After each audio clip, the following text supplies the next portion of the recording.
Now head down to Parliament, and the chairperson of the parliamentary inquiry into the Public Protector's fitness to hold office will not be recusing himself. And he wants Busisiwe Mkhwebane to get to the point of her argument, staying in her job soon. Qubudile Dyantyi has faced criticism from the Public Protector's legal team, who claim he's biased against her, an allegation denied by the chair. Mkhwebane has seen a number of her reports overturned in the courts, which is what led to this inquiry. She's also been suspended by the president in the meantime, and she challenged that in court. The High Court agreed with her, but that decision needs to be confirmed by the Constitutional Court because it was a decision made by the president. So for now, she remains suspended. Well, Mr. Dyantyi joins us now. Good evening, sir, and thank you so much for your time. We know that this inquiry has been going on for, 3 months now. You've still got some witnesses to get through. But let's start with this issue of you being asked to recuse yourself. Also, DA committee member Kevin Mileham was asked to recuse himself, along with evidence leader Nazreen Bawa. Talk to me about the process that has to be followed when members are asked to recuse themselves, and why you've decided, if it was your decision, not to recuse yourself. Thank you, Sally, and good evening to you and eNCA viewers. Firstly, when you go the route and take that important decision that somebody must recuse himself or herself, you inherently have the onus to prove in detail with facts and evidence why this person must recuse himself or herself. And you've got to do that not just by assertions. You've got to indicate where prejudice is, what is the suspicion of bias that this person is really having, and you've got to make a case. There's a threshold you need to meet so that matter can be attended to. And in this case, starting with myself, the public protector would have listed 12 grounds or reasons or allegations why she feels I must recuse myself.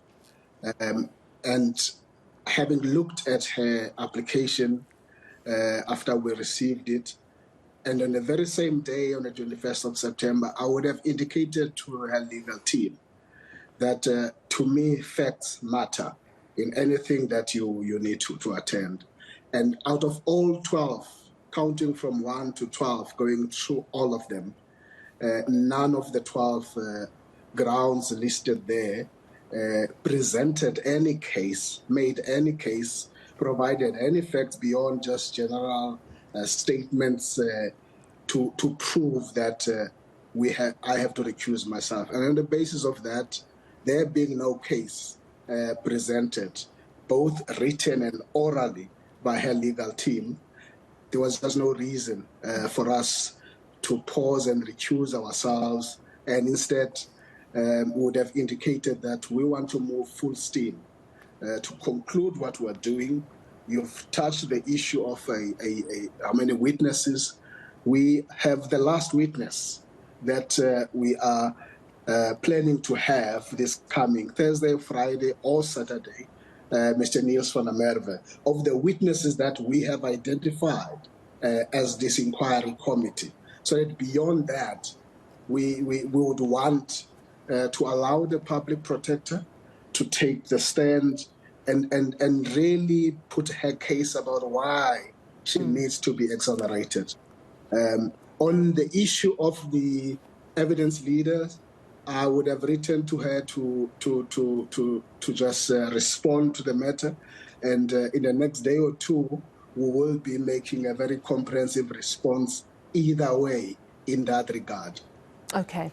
I want to go back to an incident that happened on the 13th of September, and this is when her lawyer, Advocate Dali Mpofu, was trying to get a postponement, and he said to you, "You'll pay one day." And then you said to him, "Are you threatening me?" And he said, "It's not a threat, it's a promise." Did you feel threatened? I did not feel threatened. You know, from the day we started this process, when we took off, we knew there's going to be turbulence in the air. If we take a road trip, that there are going to be many potholes that we're going to meet. And we have been very determined that we're going to make sure we don't fall into those potholes, but more importantly, we must move beyond them. I would have regarded what he did, and I've said that it was more of a sideshow. It was diverting us from the real reason of this inquiry and the kind of work that we're doing. It had nothing to do with this issue of misconduct and incompetence, and it doesn't belong in the inquiry. And I would have gone further to say Advocate Mpofu belongs to professional bodies, and one of those is the Legal Practice Council. They have seen that, they have listened to it, it was public, it was live. Their rules allow them to attend to the matter. I am making no investigation on the matter. I'm not even reporting on that matter. Their rules allow them to attend to it, and I leave it as such. Yeah, and you have been quoted in the media before as saying that you're not in any way suggesting that action should be taken against him. And the reason, of course, I asked if you're threatened is because the Powers and Privileges and Immunities of Parliament Act says if an MP is threatened, they can take action. So I presume you, as you say, you're not going to take any action at all. So we're 3 months into this inquiry. You say there's another witness, and of course you still want to hear from the public protector. Just talk to me about what's going to happen and how long this will still continue. So we're setting Thursday, Friday, and possibly Saturday if it spills over, that we have, let's say, 1.5 witnesses, because there's a last witness that was supposed to have been concluded on the 13th, Ms. Nelisiwe Tejane. What is left of her is that the public protector legal team must cross-examine her. That's what was members have been asked questions, they're done with that witness. And then you've got the last witness, Mr. Niels van der Merwe, that we need to have the evidence led for him, cross-examination happening, and therefore members asking. After that, we would then get into the space of asking the public protector to come forward. If she wishes to have witnesses, she's going to have to place those witnesses to the committee for the same process. At the end, she's going to take the stand. After such a process where she would have gone through that, we will get into deliberations as the committee, and we'll have a draft report out of that. Before that report is taken to the National Assembly, we're going to give her another opportunity, almost like 21 days, where we're going to be saying, here's our draft report. Whether it says you must be removed or not, but we want you to read it and comment on it. And so there's so much transparency. There's going to be so much audi given to her. And it's only after that that we're then going to table the report with its findings and recommendations to the National Assembly, because it is the National Assembly that makes the decision. We are a recommending body in the manner in which we have been set up. So ultimately, as you say, this is a report that goes to the National Assembly. Do they vote on it? How is the final decision made?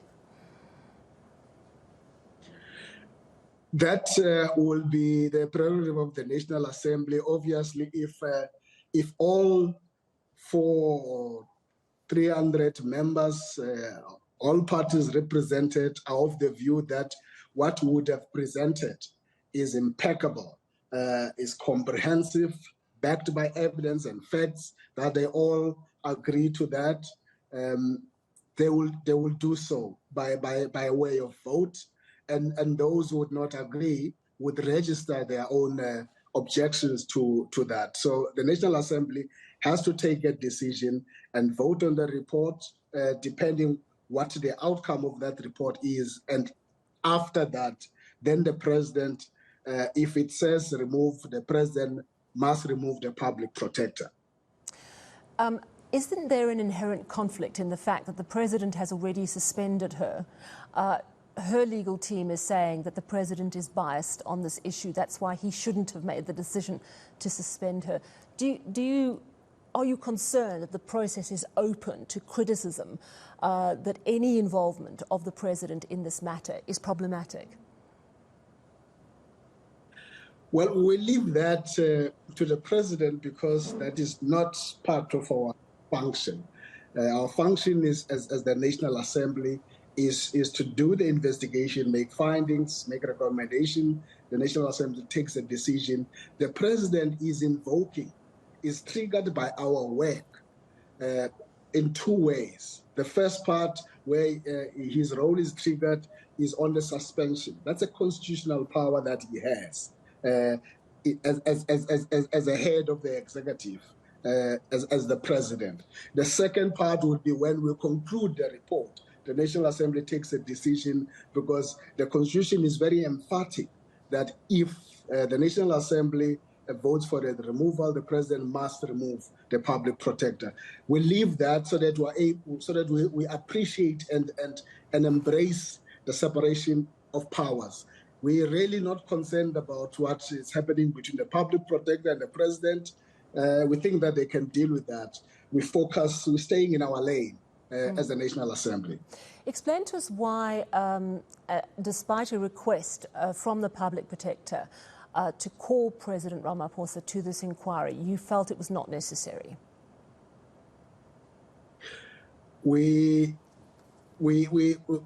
set up a regulatory framework for this process. It's a novel process, and I would have called it virgin territory. But and it's going to be a very important reference point.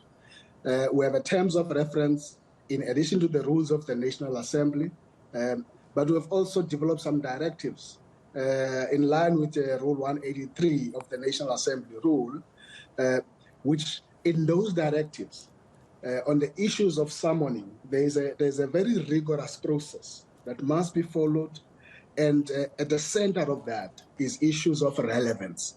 You're not just summoning anybody to come to the inquiry when there is no relevance what that this person is going to bring to the motion that we are about as this inquiry. And on the basis of that process would have been followed, and the committee, in its view, took a decision that the application to summon the president does not again meet the standard of relevance for this, because we're not even considering him as a president, as Mr. Ramaphosa as a witness.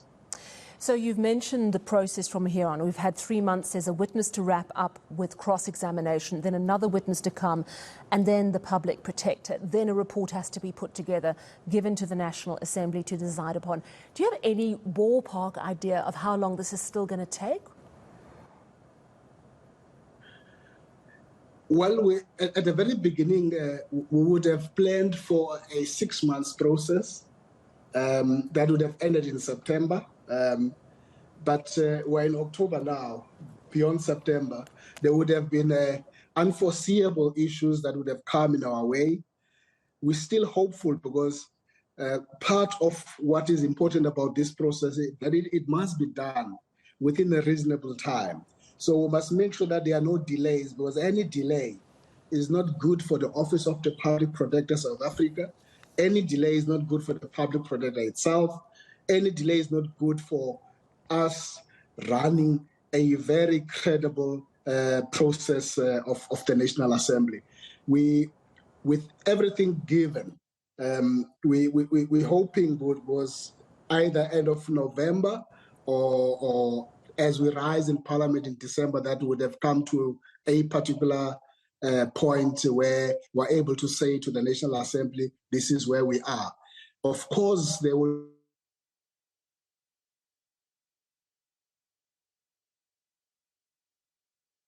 lost our link, but we certainly got a lot of very interesting information from Qubudile Dyantyi, who's chairperson of the Public Protector's Impeachment Inquiry, explaining where we are in the process.